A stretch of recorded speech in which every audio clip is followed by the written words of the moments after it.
Hello everyone, welcome back to my channel Topu cooking studio. আজকে পর্বে আবারও হাজির হলাম নতুন আরেকটি রেসিপির সঙ্গে। আমার আজকের রেসিপির নাম হচ্ছে পরোটা। কিভাবে পরোটা তৈরি করতে হয় তা আপনাদের সঙ্গে শেয়ার করছি। চলুন তাহলে দেখে নেওয়া যাক আমার আজকের এই পরোটা রেসিপি।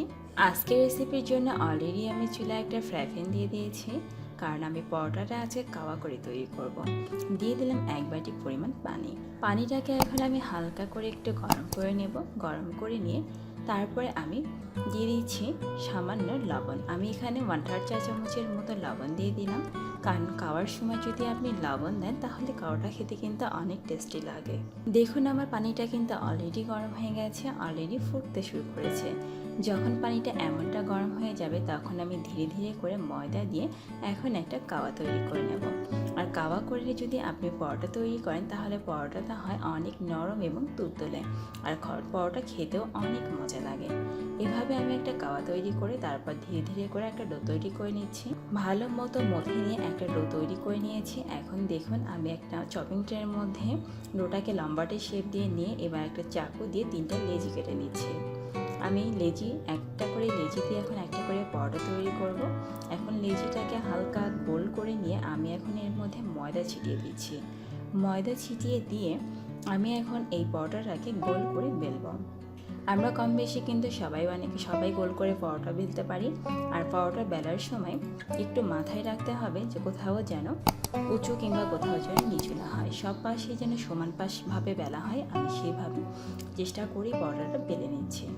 দেখুন আমার পরোটা অনেকটা বেলা হয়ে গেছে। আর পরোটা কিন্তু খুব একটা বেশি পাতলা করে বেলা যাবে না, একটু মোটা করে পরোটাকে বেলে নিতে হবে।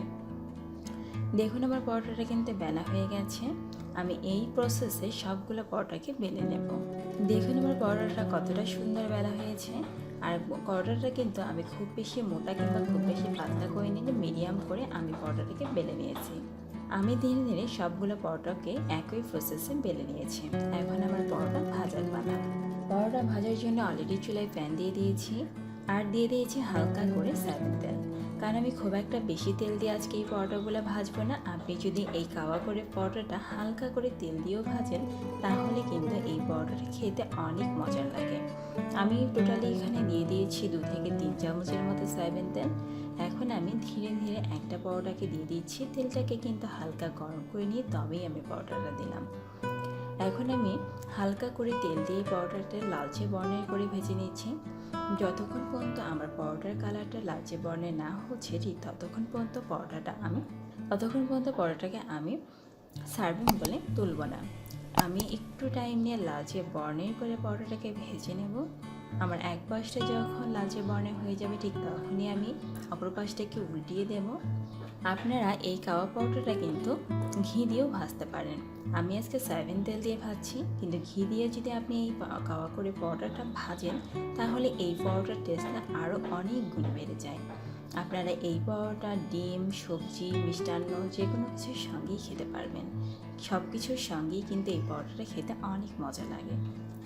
দেখুন আমার পরোটাটা কিন্তু আগের তুলনায় অনেকটা ব্রাউন কালার হয়ে গেছে, আর পরোটাটা অনেকটা ফুলে উঠেছে। আমি আবারও অপর পাশটাকে উল্টিয়ে দিচ্ছি।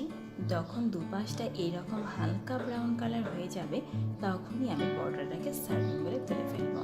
আর এই পরোটাটা খেতে কিন্তু বাচ্চারা বেশি খুব পছন্দ করে, কারণ পরোটাটা হয় অনেকটা নরম। অনেক বাচ্চারা আছে যারা শক্ত পরোটা খেতে পারে না, তাদেরকে আপনারা এইভাবে নরম পরোটা বানিয়ে দেবেন, দেখবেন তারা খুবই পছন্দ করবে। দেখুন আমার পরোটার কালারটা কতটা সুন্দর হয়েছে। দুপাশের কালারটা যখন এমন হয়ে আসবে ঠিক তখনই আমি ধীরে ধীরে রেসিপিটাকে সার্ভিং করে তুলে ফেলছি। দেখুন আমার পরোটা ভাজা হয়ে গেছে, আমি এখন পরোটাটাকে তুলে ফেলছি। দেখলেন তো কতটা অল্প সময় এবং মধ্যে আমি তৈরি করে ফেললাম নরম তুলতুলে পরোটা। আশা করব এই পরোটাটা আপনাদের সবারই ভালো লেগেছে। যদি আমার আজকে এই পরোটার রেসিপিটা আপনাদের সবার সত্যিই ভালো লাগে প্লিজ তাহলে আমার চ্যানেলটাকে সাবস্ক্রাইব করুন, পাশে থাকা বেল আইকনটাকে বাজিয়ে দিন। আজ তাহলে এখানেই বিদায় নিলাম। সবাই ভালো থাকুন, সুস্থ থাকুন।